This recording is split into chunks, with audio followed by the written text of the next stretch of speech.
applause to my next guest, Peter Kuhlmann, who invented these amazing garden pallets. And we met at an airport, strangely enough, and he was telling me about the garden pallets. And I said, we need to come on and talk to me about that, because not so much about the pallets, but more the process of invention, because we see it on shows such as The New Inventors. We see these amazing people up there who come from all sorts of diverse backgrounds who have just had a great idea and are starting off on the journey of getting that great idea turned from just something that's written down on a pad or a thought bubble that you've had to a product in the shop. Peter Kuhlmann has walked that road, and he's here to tell us all about it. Welcome to the show, Peter. Thanks, Amanda. Where did you get the idea from? Well, actually, it came about by accident about 5-6 years ago, and I was helping a mate of mine in a pub in Whyalla, and we were moving cartons of wine, and he hurt his back. It looked very funny at the time, but as it turned out, it was fairly serious. And then about 4 days later, I picked up a carton of wine, and the bottom fell out of it. The carton was wet, and it fell on the ground. And then I went away and I thought about it over a period of time, and I came up with this idea of a small pallet that you put your cartons on, and then you move them with a hand truck. So it keeps stuff off the ground, and if ever you've tried to move a stack of cartons with a hand truck, you've got to lean them forward and whatever. And I sat on the idea for probably about 6 months, and I had to make up my mind, does it go to the grave with me, or I do something about it? And I didn't know where to start. I've got a reasonable amount of experience in accounting and marketing, and I'm fairly upfront, so I had a bit going for me. So I decided, I've got a very supportive partner, and she backed me 100%, and I started off, I went and saw a design engineer, so you just had the idea for it? Yeah. I haven't got the expertise to design it. Yeah. I had to go somewhere that somebody could take it the next step further. And I went to a company called Quality Plastics down at Wingfield and happened to strike up a very good rapport with the general manager. And he's a guy, and you meet lots of them that you can trust. They're honest. Yeah. They don't necessarily tell you what you want to hear. And anyhow, I showed Barry, and he said, yeah, we can make that. But what we need to do is to get an engineer to design it up. And so I got this engineer, gave him the brief and the sketches and everything else. How'd you find the engineer? Was he in the phone book? Or? Well, no, Barry recommended him to me, and he'd done a fair bit of work for Barry, so he was a very good start. But after 5-6 weeks, he came back after I'd given him all the information, and what he designed was nothing like I wanted, nothing at all. And I hit the roof, spat the dummy, and 3 days later he came back with exactly what I wanted. And so then I had to make the decision, do I spend $40,000 on the tooling to get it done, because you don't know, in theory it works, but until you get the tooling made, you've got no idea. So I went ahead with the tooling and, worried about where I'd get the $40,000 for 3 months. And then when it was finished, they did the prototypes. The engineer phoned me up and said, you better come down and have a look at this. And I went down, and the tone of his voice, I didn't like it at all. You could almost kiss 40 grand goodbye. Anyway, I got down there, and the product that they'd produced from the drawings was perfect. We've never changed it from day one. Wow. I was just so excited, I nearly burst into tears. It was just one of these wonderful things. I went home, and then from there on, it just started. Where do we go from here? And so where did you go from there? I mean, obviously you just said $40,000. Is that what it cost you to set it all up? That was only the tooling. Well, when we designed it, we had in mind that we'd sell to the hotels. And so I went round and saw all the big hotels, and we got nowhere. And I couldn't work out why. So I got in touch with one of the managing directors of one of the big pubs, and I went and showed him, and I said, what do you think of this? He said, oh, it's wonderful. And he said, it's a very good product. And I said very politely, why don't you take a couple hundred? And he said, well, we've got guys out there sitting in the bottle department that do nothing for 3 hours a day. Why should we pay to buy 200 or 300? They're only cheap. They're not expensive, but why should we pay for somebody that's doing nothing? And, And I said, well, what about back accidents? And he said, well, we haven't had any. And I thought to myself, you will. I thought I was just wasting my time. So we advertised in a couple of pub magazines. It was very interesting. You learn a lot from different experiences. You go down a lot of wrong roads and the gate's shut. Yeah. You come back and you start again. And anyhow, we did some advertising in different pubs, and we found that a lot of the country pubs were buying them where the big pubs weren't, and we couldn't work out why. And I phoned one of the guys. I know why. Well, Because I reckon that the owner-operators in the country. Exactly that. Yeah. You got it in one. And family and sons and son-in-laws and all that sort of stuff, so you care for them more. Yeah. Well, that's dead right, but we had to learn that pretty well the hard way. And then I decided, I thought that the wineries would be a good place to start. So I went down and saw the wineries down at McLaren Vale one day. They have a big get-together and they swap wine stories and glasses of wine and ports and everything. And I showed them and everybody said, that's fantastic. And a guy from Australia Post came up to me and he said, look, this is marvellous. If you can get them into the wineries and I'll help you. He was a carrier or the courier for Australia Post to pick up the wines. And so in help with him, we got them into the wineries in McLaren Vale, and they'd been in there a week, and I suppose we're in about 20-odd wineries, and I phoned him up and I said, how did you go? And he said, you got no idea, I have this week lifted 25 tonne less than I normally would, because when he went in to get the wines, they were all on pallets, he slid the hand truck underneath and wheeled them off, and it was simple as that.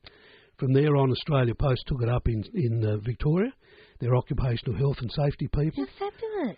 And then we shifted the emphasis from quick and easy movement to safety concerns. And we found out that there's 50,000 back accidents a year in Australia, reported back accidents.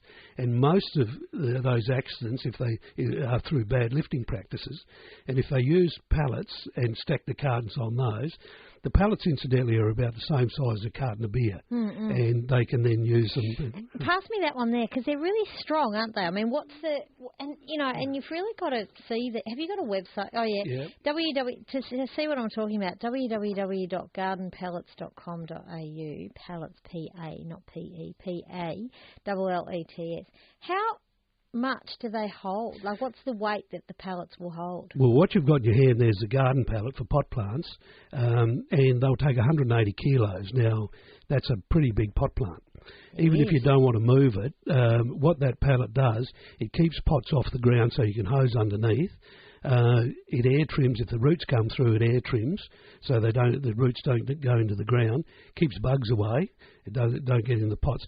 And if you've got a problem with, say, snails or whatever, you can put poison in a little saucer, slide it under there, dogs can't get it or whatever. And also keeps it cool in the summertime. It doesn't, the pots don't take the heat from the pots. But just looking at, people that drag pots around, I mean, the idea for this is a great one, and for nurseries and everything, my God, this would be absolutely amazing. That was my first part-time job, was working in a nursery as a kid. And we used to have to drag pots out of the nursery. But, if you've got pots and you want to move them around your garden and you want to make sure that you capture the winter sun and all those sorts of things, this is perfect, isn't it? Because you have all your pots off the ground on the pallet, these little individual pallets, and you just put your sack truck underneath it and away you go. Saves a lot of divorces. Well, just save your back. Yeah. It really would. I think it's a great idea.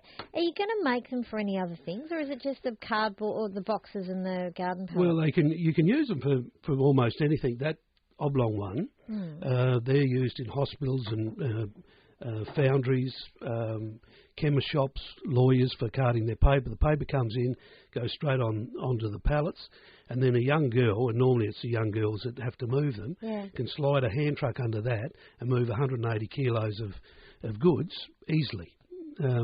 We probably won't go any further. We've got the two right products, the round one and the oblong one, and we probably won't take it any further. I can't see anything that we could invent that would support or supplement. Have you been on the new inventors or anything? No, I tried to get on. They for some reason they didn't like the product. They said the pallets have been around for years and years and years. And I said to them, no, they haven't, because we've design registered all around the world. So if they'd have been around and were common, we couldn't have done that, so they wouldn't put me on. Roy wants to talk to you. Pop your headphones on there. Hi, Roy. Hang on, Roy. How are you? Good, thank you, Amanda. Hi, Good Roy. day, Peter. Hi, Roy. How are you? Good, thank you. You recognise the voice? I do. I've been using Peter's pallets many years ago for shifting paper around, Peter. Do you remember? I do. And that saved my back. Believe me, it's one of the best products ever invented for the area. So shifting paper? Yeah, boxes of paper. Right, okay. the A4 sheets and A3 sheets and so forth. Yeah, I think they're just amazing. I mean, just to be able to shift stuff around easily, because I've got a heap of boxes in my shed, and they get wet, don't they? That's why with the wine boxes, even when they're sitting on concrete, they just get wet. You don't even have a wet surface, but they seem to absorb moisture from the concrete slab, they fall apart. Yep.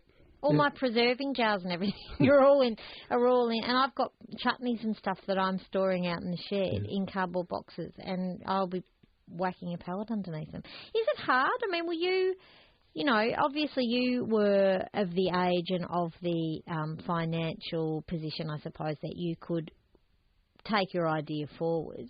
Are there sufficient grants and stuff for people? I mean, is it a hard thing? It's extremely hard. The government tends to say that there's lots of subsidies around to support inventors, but there's not. There's schemes that you spend $20,000 on what they nominate in training and whatever, and you'll get $10,000 back. To spend $20,000 on one particular area is almost impossible. You don't get a lot of support, either from the state or the Commonwealth government. Forget what you read in the papers and how much goes to industry. If you're General Motors or Hardy's Wines or Corona Industries, there's money there. For small guys, you don't. I spoke at an inventors club some time ago, and I went along and I thought, I can show the product in 10 seconds or 1 minute. What else can I talk about? And I was meant to speak for 15 minutes. And I went along and I showed them the product, and then I spoke about where I'd come from, the problems that I had, and so on and so on. An hour later, I was still there answering questions where people didn't know where to go, what to do, and whatever.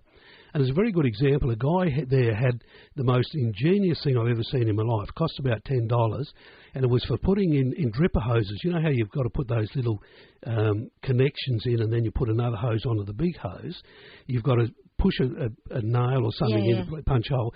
This thing you could do in 2 seconds and not ruin your fingers. It was a marvellous invention. I've never, ever seen that get any further, and it probably won't. The guy had no one to help him. He didn't have the push and no contacts, and he'd obviously given up. And it's a real shame. If I would love, one day I'm going to win an award, and when I get up on stage to have the speech, I'd love to explain to the governments, both sides and federally, we must do more for the small inventors. Absolutely. We might take some calls from you small inventors right now, 8223 I mean, if you have got a shed, I just turned myself off. If you've got a shed, if you've got a room of one's own and you go into it and you invent things and you've got some great ideas but you just don't know how to do it, or you don't have the money to do it, or you're frustrated by the lack of help, give us a ring, 8223 I would love to hear from you, particularly if you've got a great invention, 8223